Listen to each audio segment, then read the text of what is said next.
Hi, my name is Sam Rice, and I'm doing the next in the series of webinars around career exploration in middle school and the introductory CTE courses in academic planning. I'm a robotics teacher at Taft-Sahaly, which is a public school in the Federal Way Public School District in Washington State. Like I said, I'm a robotics teacher. Specifically, I'm doing middle school robotics, so I do all the 6th, 7th, and 8th grade robotics at the school. I actually came from a math teaching background. Now I'm strictly doing CTE, STEM technology courses. But I've been doing FLL and FTC robotics classes as more of like an after-school club prior to this. So that was kind of my entryway into teaching robotics as a full-time class. I'm really a big fan of like project-based learning in schools, and that's kind of how I got into robotics as well. I really see a good fit of robotics into project-based learning, and it kind of what inspired me to get my CTE endorsement and then do these CTSOs and the things we'll be talking about today. So on the next slide here, you can kind of see the series in the webinar. You've already gone over the first two, hopefully, and so today we'll be talking about extended learning, CTSOs, and work-based learning. So our objectives today, we'll be talking about what are CTSOs, why are they important, what are some examples of things you could do in the middle school, and we'll be talking about work-based learning, what is it, and how does it fit into a middle school, and we'll kind of dispel some myths and notions that you maybe thought about it. But first, we'll talk about CTSOs. CTSO stands for Career and Technical Student Organization. CTSOs are extended learning from CTE programs to experiences or competitions or things of that nature. They provide opportunities to include your business and community partnerships, and they focus on developing 21st century skills in our students. CTSOs, they create leaders in the classroom because they're doing those 21st century skills. Things like creativity, problem solving, teamwork, and goal setting are all necessary components into an effective CTSO. They enhance that learning. You're giving students instruction in the classroom. You're building leadership and doing personal development and learning, and then you're applying that learning, real-world applications. These CTSOs are integral components of classroom instruction because they're doing things outside of the classroom as well. You're learning things that you have to apply. You're building employability skills and career skills. Students are being engaged. They're doing hands-on learning, and they're gaining work experiences through their CTE programs. CTSOs guide students on career paths. Students are doing things that hopefully they'll want to develop skills for and enter the world of work in the future in that field. And they're doing so by going into competitive events. You can kind of see these are pictures of some of my students at the bottom. I do a lot of the FLL robotics, like I was saying, which isn't technically a CTSO, but I'll get into that later. But it checks all the boxes of what an effective CTSO looks like. It just doesn't get the federal funding through the Perkins grant. These CTSOs have local competitions and then regional, state, and even national and world competitions potentially, where students are taking those learning opportunities and extended learning skills they've had and applying them into something competitive in this case, because why should a sports be the only things where students get to showcase their talents and skills? They should be able to do that through more academic courses as well. It's also really good and necessary to include business and industry partners as well. You can kind of see in some of our research and exploratory work before the competition, students have had the opportunities to go on field trips and learn from professionals or in this case, academic. This is at the University of Washington Science and Propulsion Lab through the NASA Space Grant Consortium. And CTSOs are really good ways to do that effective outreach and connect with people, and students get to see people who have what they're doing on a larger scale as a career, and that's really engaging for students, I think. Students who participate in CTSO show higher levels of achievement in school Most importantly, they're more likely to persist through college. CTSOs encourage community and business involvement because you really need those industry professionals as mentors on projects when you're doing research, and they're good for judges at competitions you might hold at a local level too. And events like that always need judges. It's hard to get volunteers a lot of the times for those things, but they're excited when you do that outreach and invite them because they want to see people, especially students who are going into their fields professionally in the future. CTSOs apply your classroom learning activities and programs into those potentially competitive events, but definitely extend learning opportunities. And then they can demonstrate and showcase things they've learned in the classroom. They enhance student engagements by empowering students in the classroom, but then in their communities and while doing career activities as well. CTSOs are engaging and need to be relevant programs for the student achievement. And in doing so, they're reducing student dropout rates, students are finding purpose in their learning, and they're discovering a wider range potentially of career options that they might not know are available to them through their traditional core classes. CTSOs engage community and local businesses because they help introduce them to those competitions you're doing.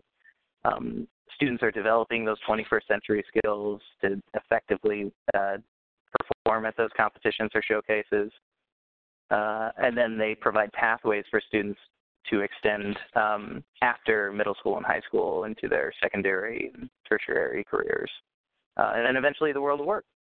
Effective CTOs need to integrate into classroom instruction. They need to be extensions.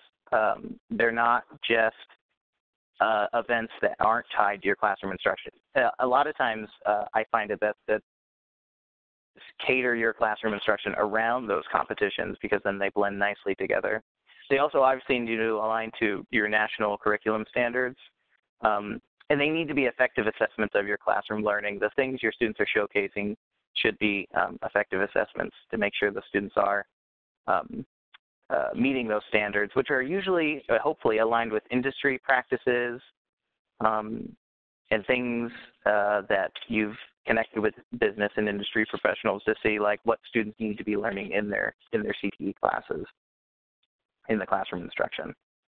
And those are aligned with your career clusters, whichever you happen to be aligned with. So some examples of CTSOs. You might have heard of some of these before. DECA and FBLA are two big ones. They're business-focused, the world of marketing and business, connecting with business professionals, job shadowing, mentoring programs, things like that. FCCLA is another one around like education, food, hospitality, interior decorating, things like that. FFA, Future Farmers of America.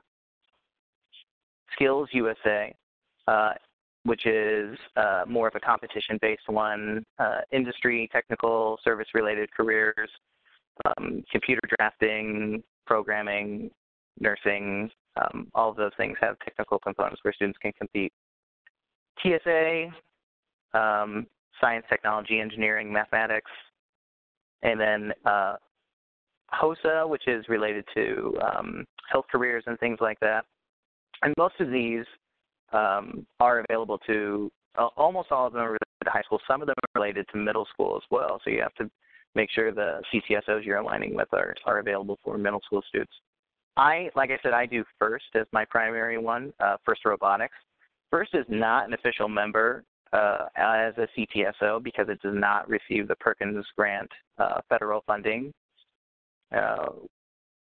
which is a bureaucratic thing, in my opinion.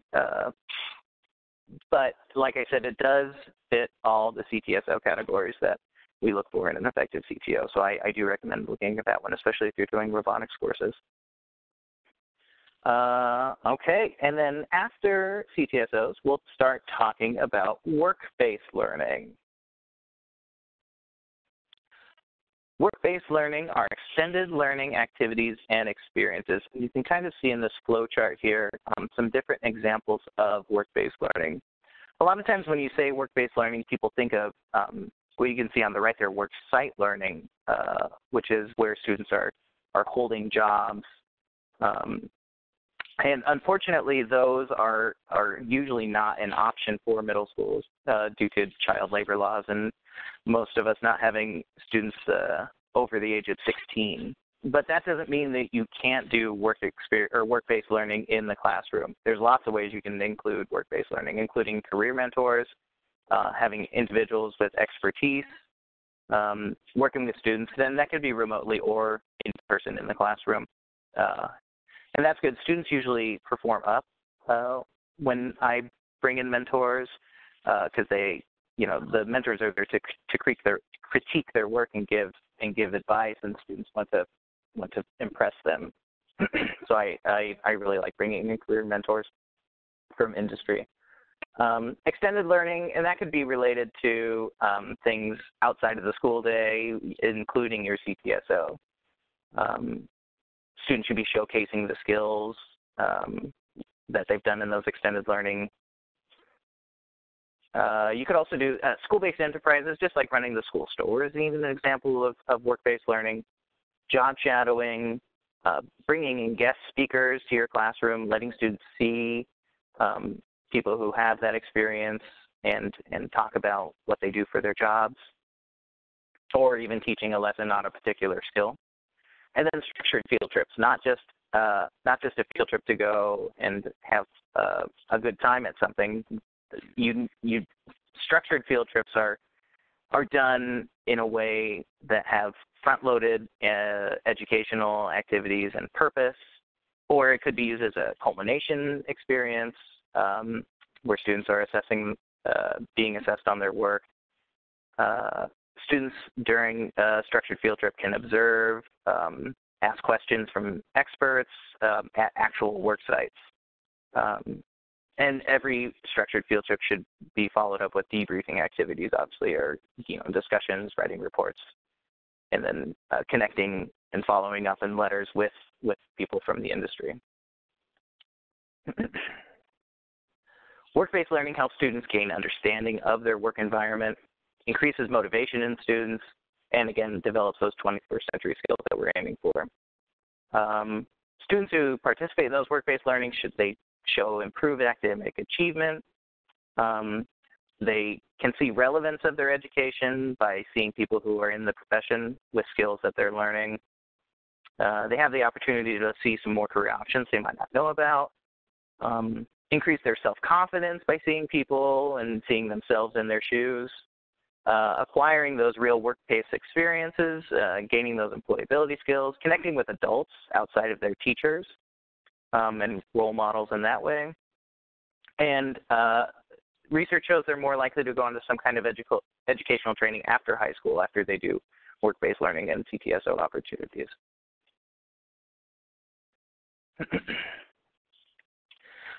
Students who participate in CTSOs demonstrate higher levels of academic engagement, motivation, civic engagement, career self-efficacy, and employability skills in other students. Work-based learning is an essential element of the total educational system. It provides students with technical skills, knowledge, and training necessary to succeed in whatever career cluster or career path they're on. It's preparing students for the real world by introducing them to workplace competencies in any career. It's making those connections between the classroom and their workplace. So, thank you again for this talk on work-based learning and CTSOs. Again, this is Sam Rice, robotics teacher at Tappahannock at Federal Way, Washington State.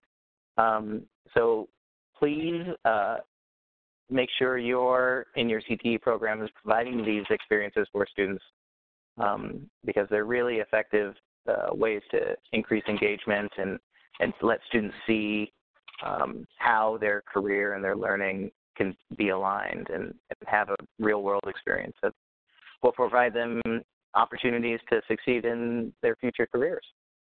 So thank you again, and enjoy.